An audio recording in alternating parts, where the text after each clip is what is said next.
COVID-19 has been a pivotal event in our civilization that has impacted the global economy, industry, diplomacy, and international relations. It has also forced us to reflect on the need for global cooperation on an unprecedented scale so that we can respond to an extremely infectious disease and the importance of leadership. We also need a healthcare system in every country that meets international standards. To overcome the pandemic, vaccine development was critical. The biohealth industry has emerged as a major growth industry in the post-COVID era, and we now rely on it for the survival of mankind. The world now shares the common view that instead of states or corporations taking the lead, we need a global response to a pandemic. Global leadership in a global pandemic. We have to be able to be prepared to develop new vaccines. International communication and collaboration has been absolutely key to our response. What are the lessons from COVID-19 that we need to learn for humankind's future? At the World Bio Summit 2022, where we bring experts from various fields around the world together, we will discuss global biohealth and vaccines in addition to growth strategies.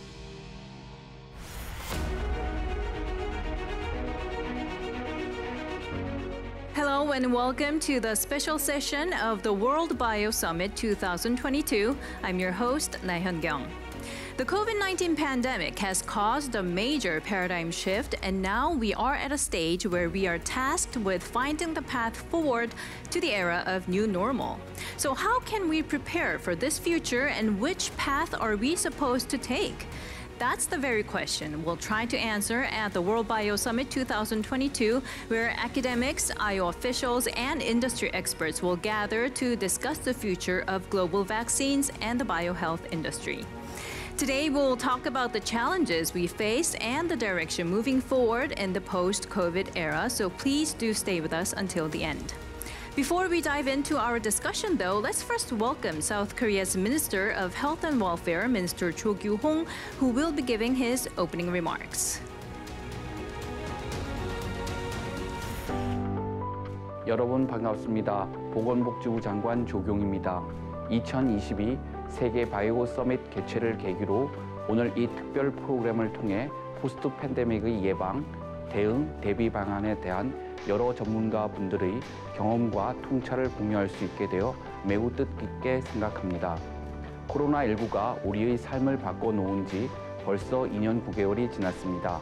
이례적인 팬데믹 상황에 대응하여 여러 기업 및 전문가 분들의 밤낮 없는 연구와 국가, 국제기구, 민간 재단의 전폭적인 지원으로 백신, 치료제, 의료기기가 유례없이 빠른 속도로 개발되었습니다.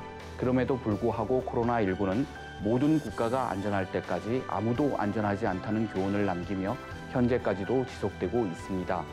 우리는 코로나19 위기를 경험하며 또 다른 신종 감염병 출현과 확산은 피해갈 수 없는 위험임을 공감하고 있습니다. 넥스트 팬데믹 대응을 위해 백신 바이오 산업의 과학적 혁신과 이를 보다 공평하게 향유하기 위한 전 지구적 협력은 계속되어야 합니다. 국제사회가 신뢰를 바탕으로 더욱 협력하고 국가, 국제기구, 기업들이 각자의 자리에서 역할을 다한다면 감염병 위기로부터 인류를 보호할 수 있을 것입니다. 오늘 이 특별 프로그램이 그간 각 분야의 코로나19 극복 경험에서 교훈을 나누고 포스트 팬데믹 대응 방안에 대한 인사이트를 널리 공유하는 장이 되기를 기대합니다. 마지막으로 2022 세계 바이오 서밋에도 많은 참여와 관심을 부탁드리며 우리 모두의 노력으로 팬데믹 위협에서 모두가 자유로울 수 있는 희망의 날이 오기를 기대합니다. 감사합니다. Thank you for your remarks. As mentioned, we have gleaned insights from our battle against the pandemic since 3 years ago, and these experiences have not stopped at simply giving us lessons, but it has given us tips on how to stay resilient and be ready for another possible pandemic. The reason why I say this is because we have a special guest in our virtual studio, our first speaker, Dr. Jerome Kim, and he will be talking about some of the lessons learned from COVID-19 and our readiness against another potential pandemic. The floor is yours, Dr. Kim.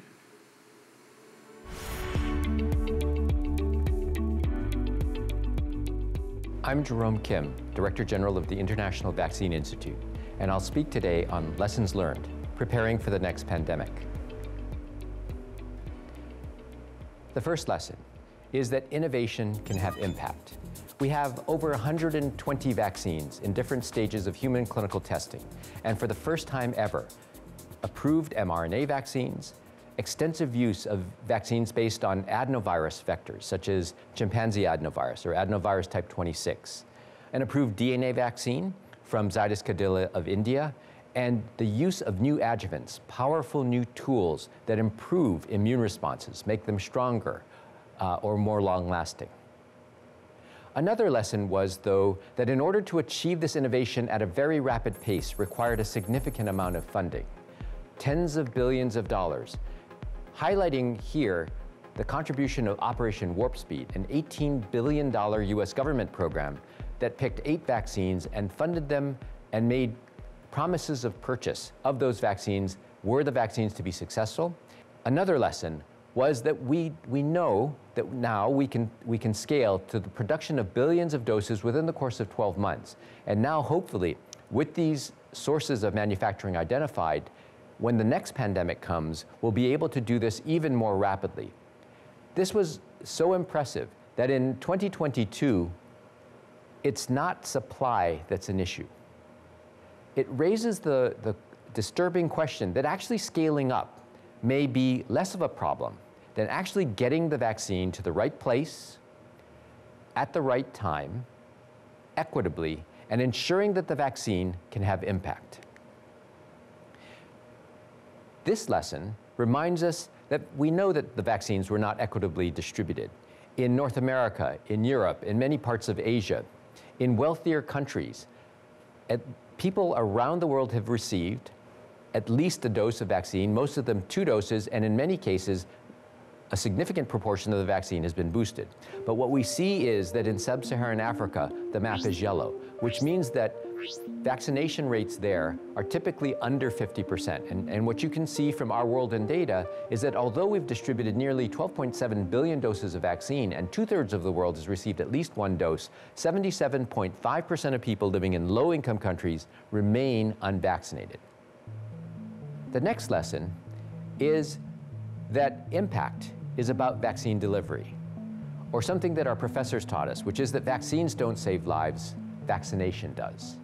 And this gets to the idea that we had to deliver maybe 16 billion doses of vaccine. And this was going to create a huge problem in logistics, in cold chain, in tracking and identifying the people who've been vaccinated, at allowing people to have access to vaccination sites.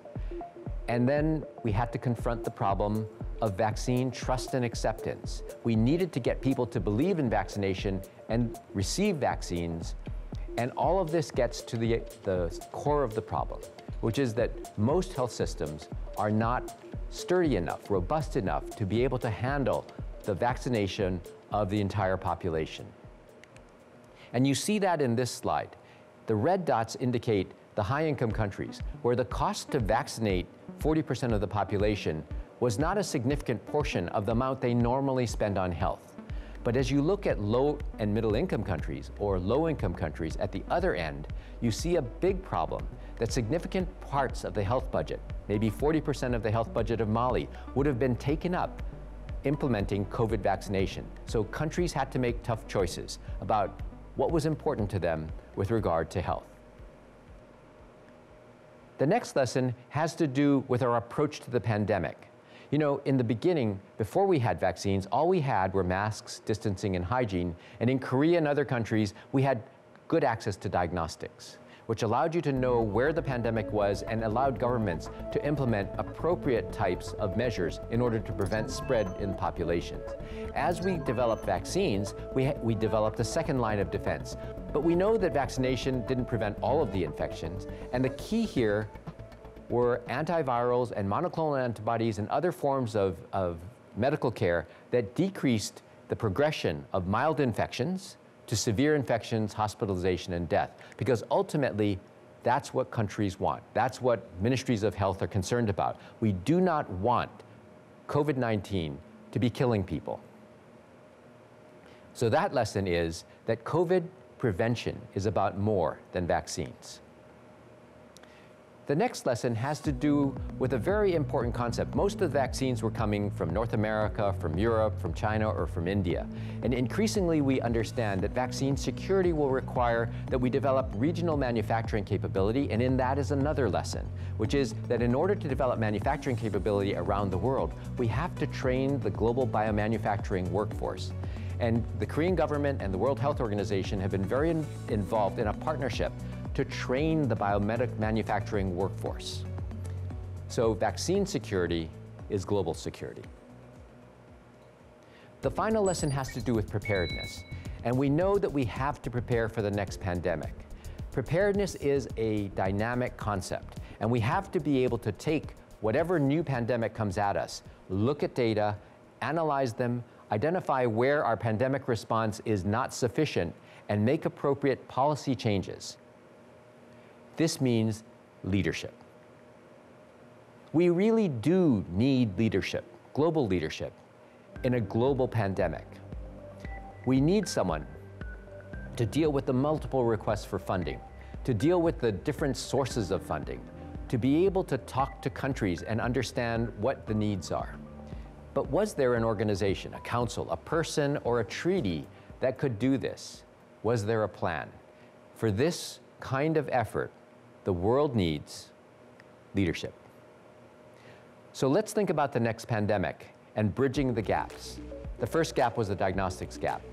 Not having adequate diagnostics meant we don't know who had the disease in many countries. We don't know who died of the disease in many countries. And if you didn't know that, you assumed that COVID didn't affect your population. The manufacturing gap, which we've talked about already, the need to make 8 billion or 16 billion doses as quickly as possible. The equity gap, one that we're still dealing with today, that the high-income countries got vaccines first and that low-income countries remain 77.5% unvaccinated. And these had consequences. All of them relate to the fact that if you didn't have diagnoses, you didn't have deaths, which meant that no one's concerned about COVID, which means that when the vaccines are available, no one wants to take them. And if no one takes the vaccines, there's no impact. The manufacturing gap meant that if there were no vaccines available, there was no vaccination and no impact. The equity gap meant that because countries were low income, they didn't get vaccines until much later, which meant no vaccinations at first and no impact. And all of this led to more deaths, greater economic costs globally, and more variants being generated. Why? Because outbreaks generate variants and variants generate outbreaks. And all of this could be solved if we had effective leadership. Thank you.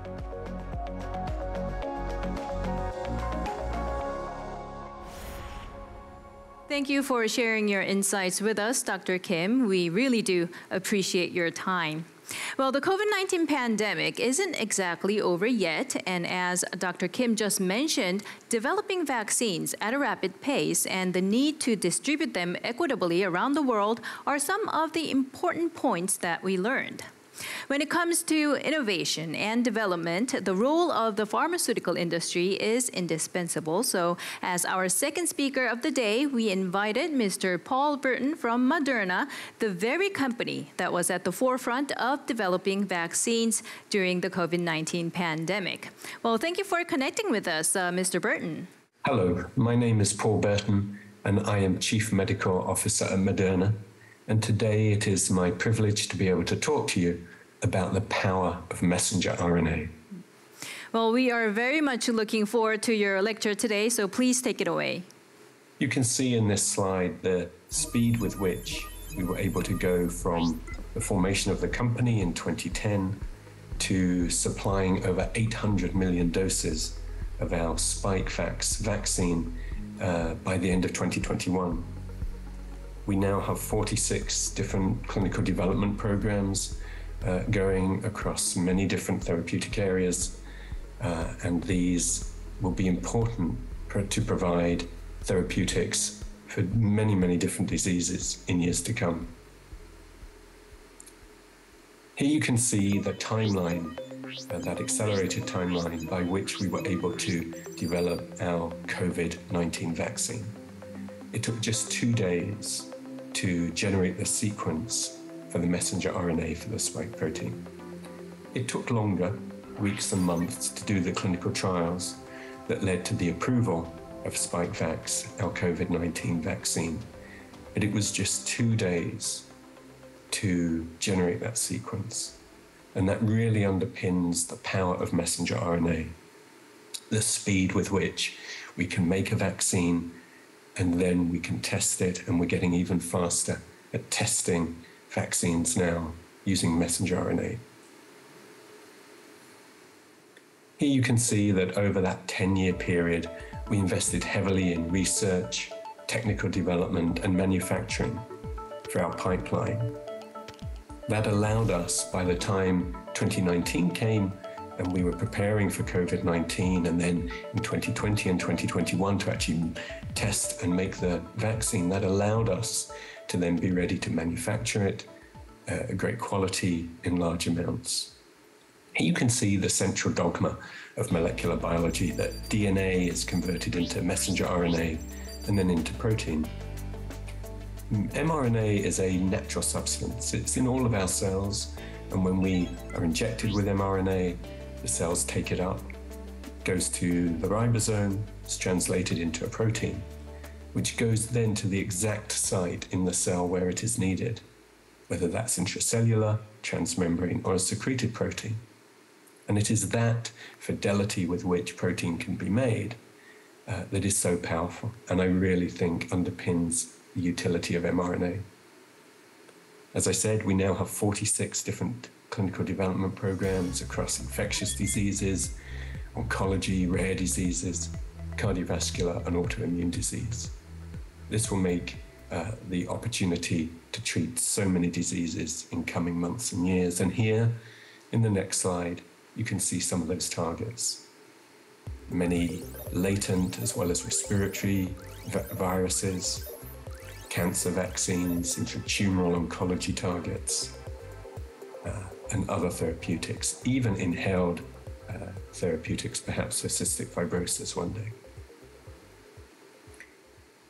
Infectious diseases clearly represent a very important unmet medical need, and here you can see that we're investing huge effort not only in respiratory viruses and latent viruses like CMV and EBV, but in other global health threats. COVID-19 is a virus that will not go away. It continues to mutate.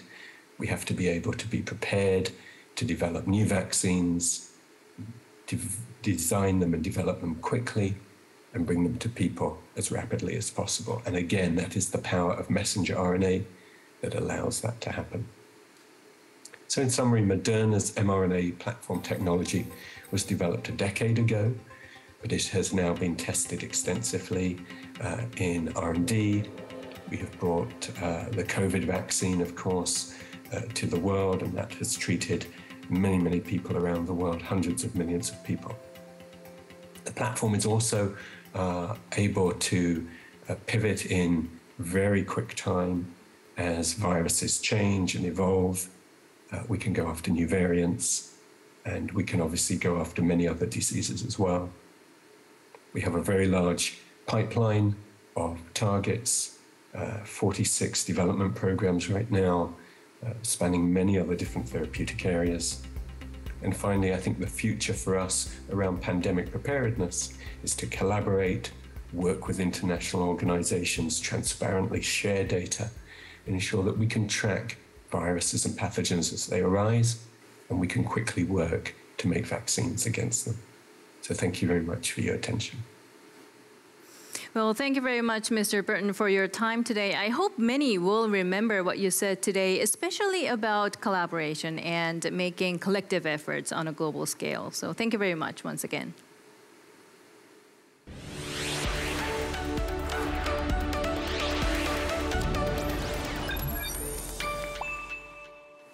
Well, the global biopharmaceutical industry is expected to grow by nearly 8% annually in the post-COVID era.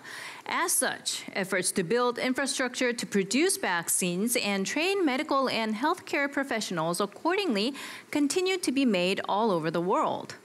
With that said, I'm told that there is a reason why South Korea in particular is garnering attention. Let's have a look. The World Health Organization has launched a biotech workforce training project in addition to creating an mRNA technology transfer hub to address inequity in vaccine access. South Korea was designated as a global training hub for biomanufacturing in February 2022 and is now providing vaccine and biopharmaceutical production training and other training to vaccine producers in low and middle-income nations.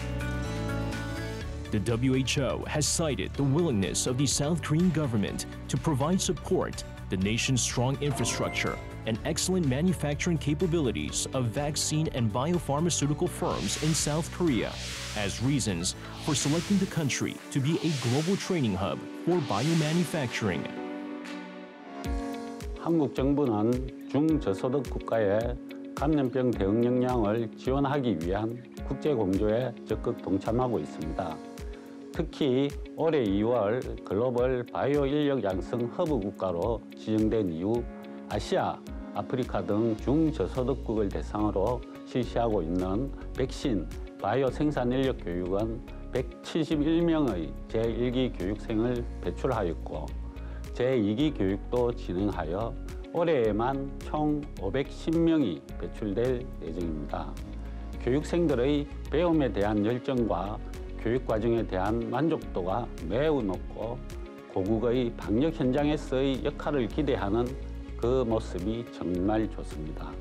앞으로도 한국 정부는 이러한 기대에 부응하고 보건위기의 국제적 협력을 강화하기 위해 글로벌 바이오 캠퍼스 건립 등 교육시설을 더 확충하고 풍부한 전문 인력을 확보하여 더 많은 교육생들이 교육을 받을 수 있도록 함으로써 대한민국이 글로벌 바이오 인력 양성 허브로서의 위상을 확고히 해 나가겠습니다.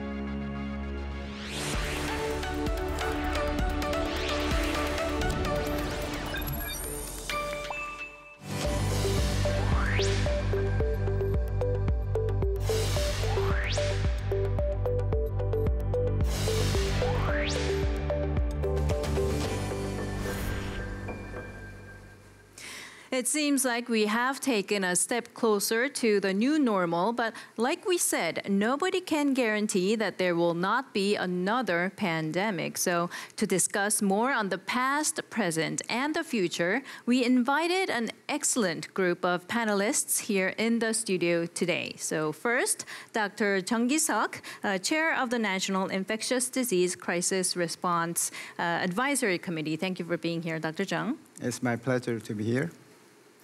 And Professor Kwon Sun-man from the School of Public Health at Seoul National University. Pleasure to meet you, Professor.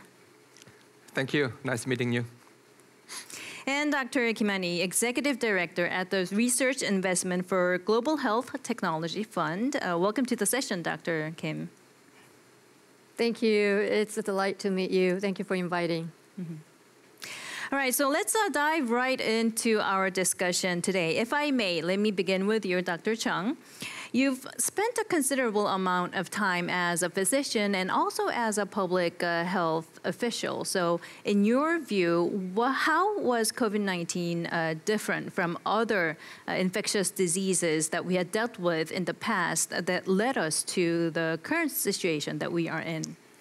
Well, we can remember the MERS and SARS several years ago.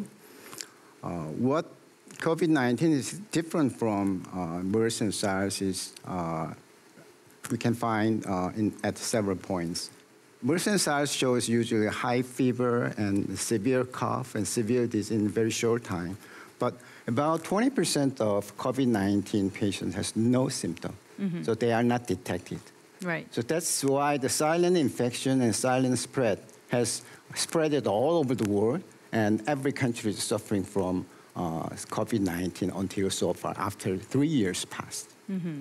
And because of those distinctive characteristics, the exit strategy must also be different, right?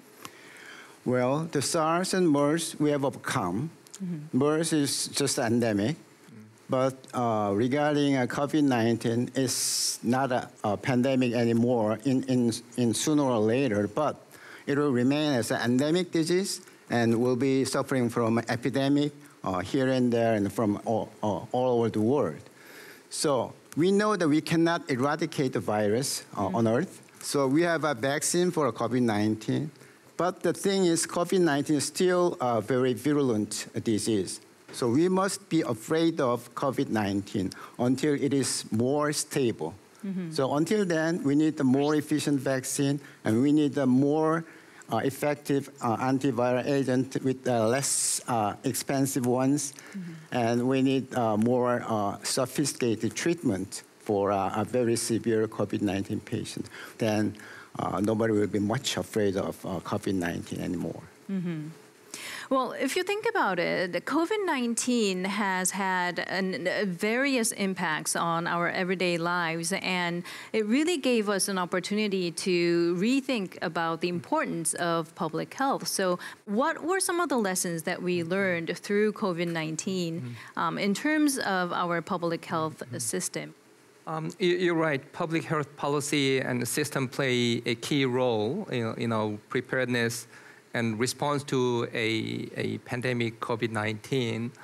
For example, in the early stage of the response to this COVID-19, Korea effectively adopted a so-called 3T policy,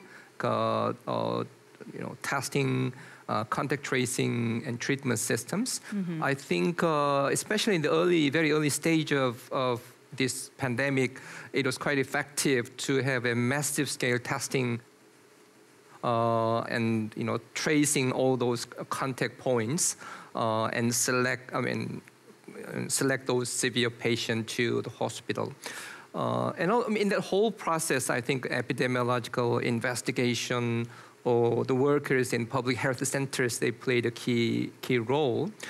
But public health means it goes beyond these systems because it heavily relies on the voluntary participation and compliance of the public. For example, in the personal hygiene, washing mm-hmm. hands regularly, thoroughly.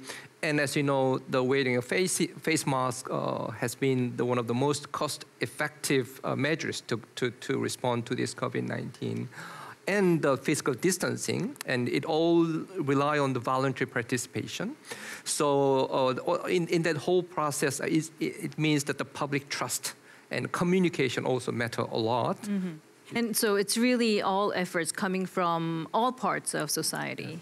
We sure. really need to stick together mm-hmm. and think about how public health can be elevated, the level of public health can be elevated, right?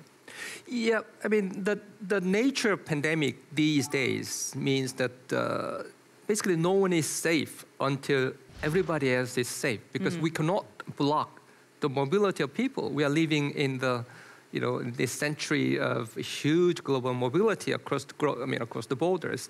So in that sense, ensuring the equity, or equitable access to vaccines, equitable access to necessary medicines, equipment, they are the key concerns. Dr. Kim, I believe what Professor Kwon just mentioned, achieving global equity, is in line with what your organization does, right? So could you tell us a little bit more about your organization and some of your work as well? Yes, I think, in fact, Professor Kwon has set the stage quite nicely for me to describe why we exist. Mm-hmm. So we were established in 2018 as a Korean nonprofit organization. We're a granting agency. We don't make things, but we give out grants to support efforts to develop these essential health technologies, but as global public good. So in terms of what we've achieved so far, we are very happy that so far within our portfolio, we've spent close to $40 million to support about 42 projects mm-hmm. on developing vaccines, therapeutics, and diagnostics. So what are your thoughts or suggestions, perhaps, on how the global community should approach the issue of global equity? So this, I mean, that's, as we all know, that's a loaded question, so I approach this very humbly. I do think that there's a real opportunity for the global community to gather around an effort to ensure that we are able to develop essential health technologies as public good and global public good. Different types of knowledge and stakeholders must be engaged in order to do that. So, for example, what that means is even to envision how one should design such a diagnostic kit, the specific characteristics of the diagnostic kit. I mean, Professor Chung mentioned earlier that one of the tasks that we should think about doing is to make effective vaccines cheaper. That's a great example.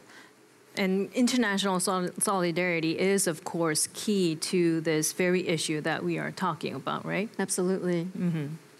Well, I think now we should turn to Professor Lewin to talk a bit more about international cooperation.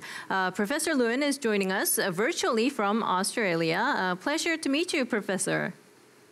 Hi, my name is Professor Sharon Lewin. I'm Director of the Doherty Institute, a joint venture of the University of Melbourne and Royal Melbourne Hospital in Melbourne, Australia.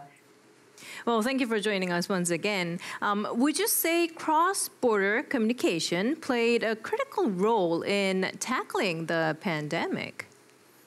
Yeah, international communication and collaboration has been absolutely key to our response. First of all, in notification of the existence of COVID and the local epidemiology. Second, for collaboration around scientific developments, major advances such as understanding the natural history, the immune response, development of vaccines, etc. And third, in sharing information around genomic sequencing or new variants. I think, though, we have still room to move and improve in respect to international sharing of data. The most important, I think, for pandemic preparedness for the future is in surveillance, that every country needs to have the capacity to rapidly diagnose any new infectious disease and the confidence to share that information broadly with the rest of the community, with the rest of the global community. We still don't quite have those processes and trust in place, I think. There are lots of barriers to countries sharing those data. It's complex, but it's definitely something that we need to improve. Well, nevertheless, I think developing the necessary vaccines played the most significant role in containing the pandemic, wouldn't you say? We had vaccines available within 12 months. In future pandemics, the goal should be higher. Many vaccine entities are now aiming to have vaccines available within 100 days of a new pandemic, and that will need significant advances in the science, significant capabilities in vaccine manufacturing, and rapid capabilities for large-scale clinical trials. And to get that all done in 100 days is a big challenge. But I think what we've learned from COVID is how important early access to a vaccine was. It was vaccines that have turned around this pandemic. And if we can make them quicker and available faster, that would be make a very, very big difference for future pandemics. Also, one of the most important things is to solve this issue of equity of access to vaccines. We still had inequitable access, and I think that could be addressed by manufacturing in multiple sites for future vaccines and agreements around sharing vaccines that are in place in peace times so that they can guide us in the event of a pandemic. All right. Thank you very much, Professor, for sharing your thoughts with us today. Thank you very much for the opportunity to speak to you. It's absolutely essential that the world has these conversations now about how to be better prepared for future pandemics. We need to learn from our mistakes and what we did well in our response to COVID to ensure we're in a better place next time. Thank you very much. And now let's turn to Mr. Benoit Opsomer from Merck. Thank you for joining us, Mr. Opsomer. So I am part of Merck Life Science. My name is Benoit Opsomer. Well, Mr. Opsomer, I'm curious to know how your department, your firm, has provided support to vaccine development and much more. So could you tell us some of the challenges and achievements that you witnessed over the last 3 years? The life science business, which I work for at Merck, provides leading products and solutions and services to our biopharmaceutical, academia, and clinical diagnostic in the fight against COVID-19. As we all know, the unpredictable COVID-19 crisis caused a surge in demand in all industry worldwide and delays in the global supply chain. And at the beginning of COVID, we established a framework that governed our decision, and our priorities were in threefold. One was really to ensure the employee safety. Second was really to support the response effort for public health. And number three was to ensure the business continuity. And here we leverage our global supply chain network to continue delivering solutions and services. And in partnership with our life science customer and local government, Merck is supporting more than 35 testing, more than 80 different vaccine programs, and more than 50 monoclonal antibodies and antiviral treatment for COVID. Here, I think we analyzed, learned, and pivoted our ways of working during the pandemic. This means working in lockstep with local authorities and our customer. And for Merck, it's translated to manufacturing agility, supply chain flexibility, and transportation creativity. And we adopted different transportation routes, moving from passenger to cargo, from aircraft to truck. And we scaled up our manufacturing capacity for critical products and trained additional manpower in all our sites worldwide. We moved from globalization to regionalization. And we saw a knowledge gap in scaling operation for mass production. We came in quickly to transfer our knowledge in scaling operation to our customers. And I'm assuming what you just said, training manpower and successfully achieving regionalization must have been accompanied by investment. And I believe Merck has been very much interested in working in partnership with major universities and agencies in Korea. Since 2016, we have been running an open, customizable bioprocessing training program at our AIM-Lab Collaboration Center in Songdo.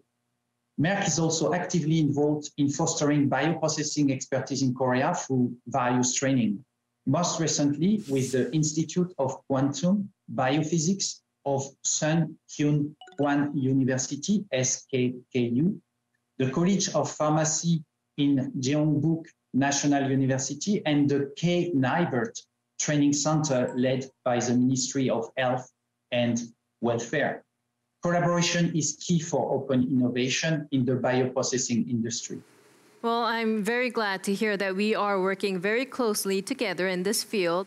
So as a closing comment, thanks for all the participants in this discussion. Thank you for your time today, Mr. Opsomer. So we keep hearing about the importance of global cooperation as well as regional collaboration. And I think another type of cooperation which is worth mentioning at this point is private-public partnership. And coming back to you, Dr. Kim, your organization is one of the participating members of such partnership, the WHO Global Training Hub for Biomanufacturing. And I'm told that that has to do with training manpower as well. So do you have any similar projects that you have in mind for the future? Yes, very much so. We are actually very excited about our newest award type, which is training grants. It hasn't been implemented just yet, but we got the enthusiastic endorsement from our board, and we plan to introduce it in our official call for proposal next year sometime. Maybe I could just start describing a little bit about our strategy and objectives, one of which directly ties to why we decided to participate in supporting the ministry's efforts in personnel training. So our strategy has always been, and it will remain this way, is to contribute to improving global health equity that's attributable to infectious diseases. So that is our mission. It is one about health equity.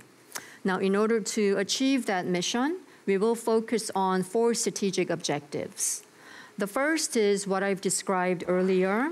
It is to support developing critical health technologies, which include so far vaccines, therapeutics, and diagnostics at the moment.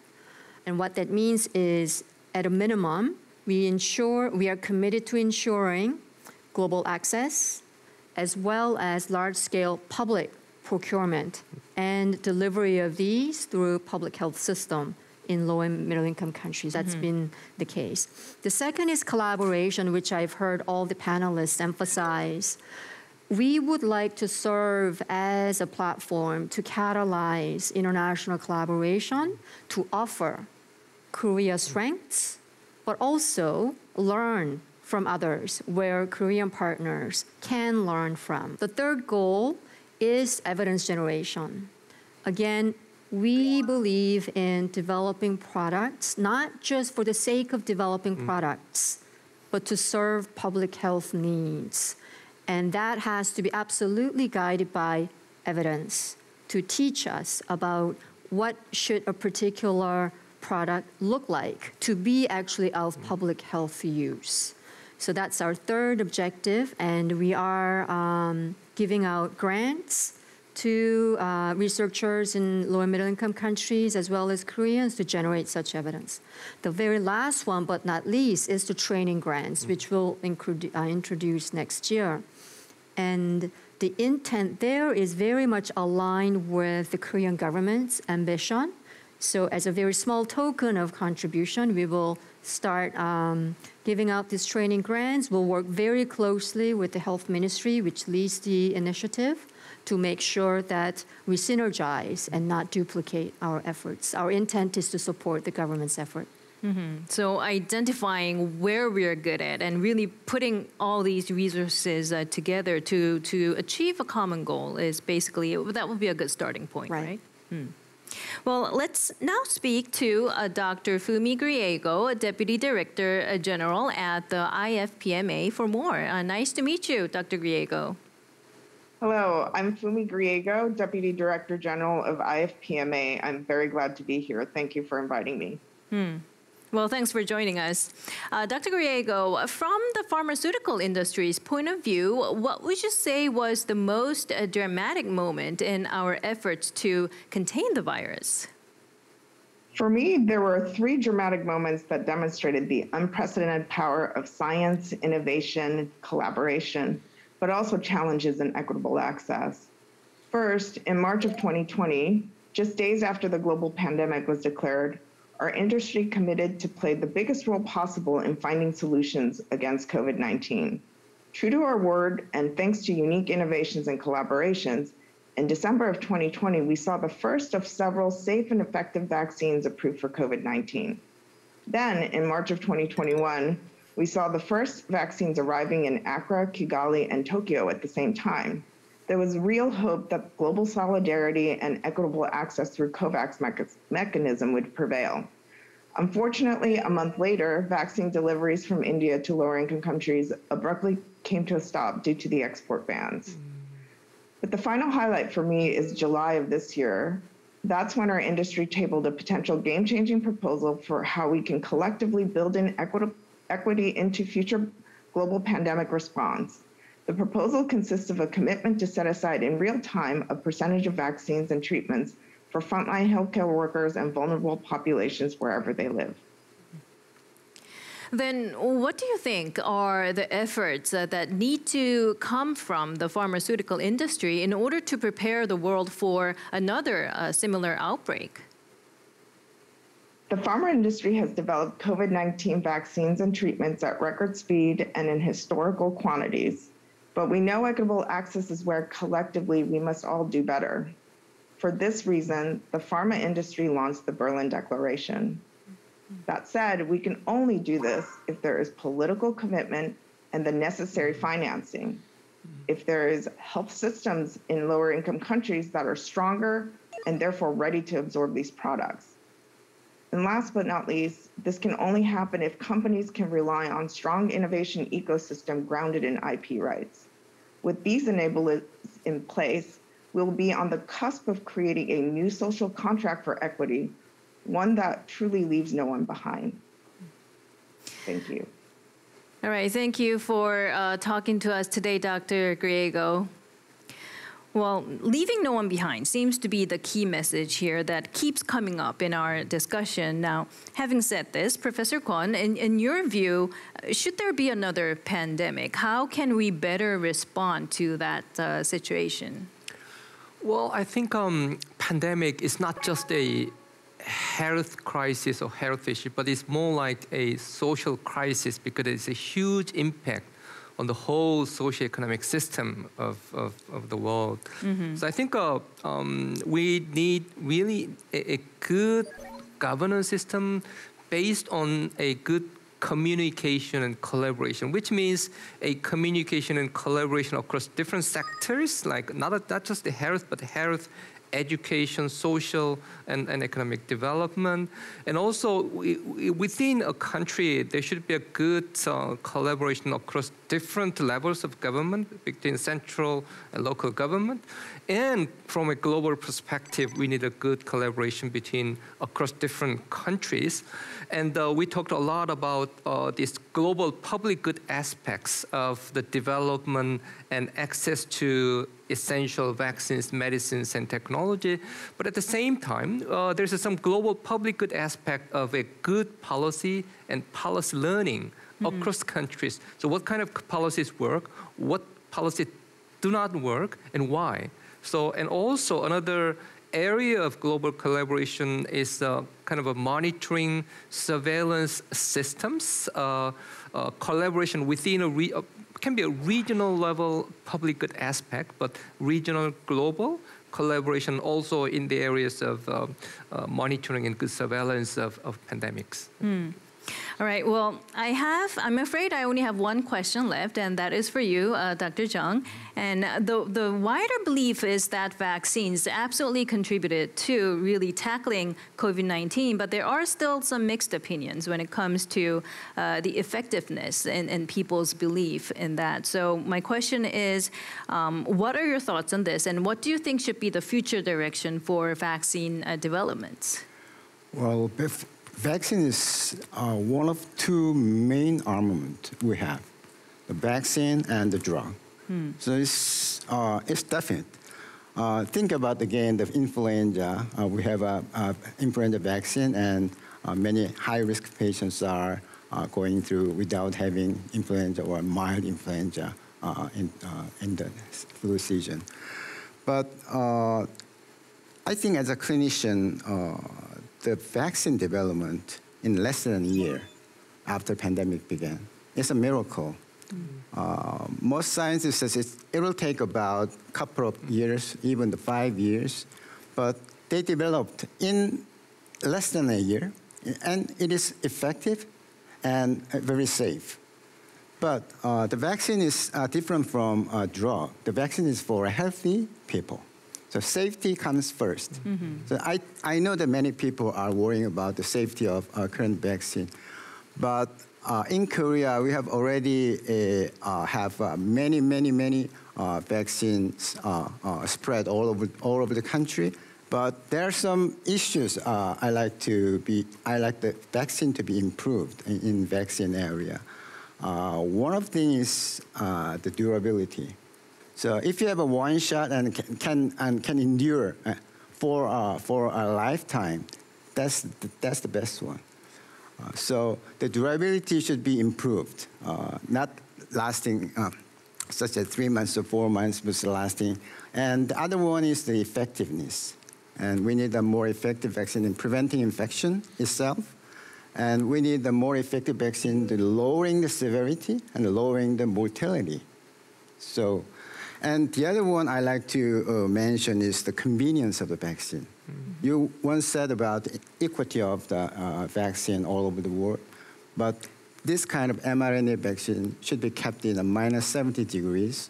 So if you can develop a very convenient vaccine, which can be kept in room temperature and a very inexpensive vaccine, that will be a ultimate goal for all of us. So with those improvements in mind, we can feel very free.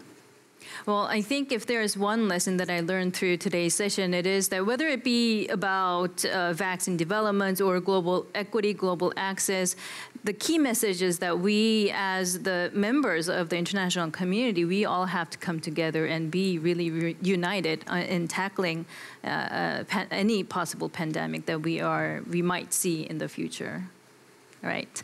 Well, that brings us to the end of our panel discussion, and I really would like to take this moment to thank the whole group, whether it be, joining us in the studio or virtually. Thank you so much for being here today, and I hope that today's session was valuable for all of you as well, as much as it will be for the viewers watching this session. Thank you very much. Thank Thank you.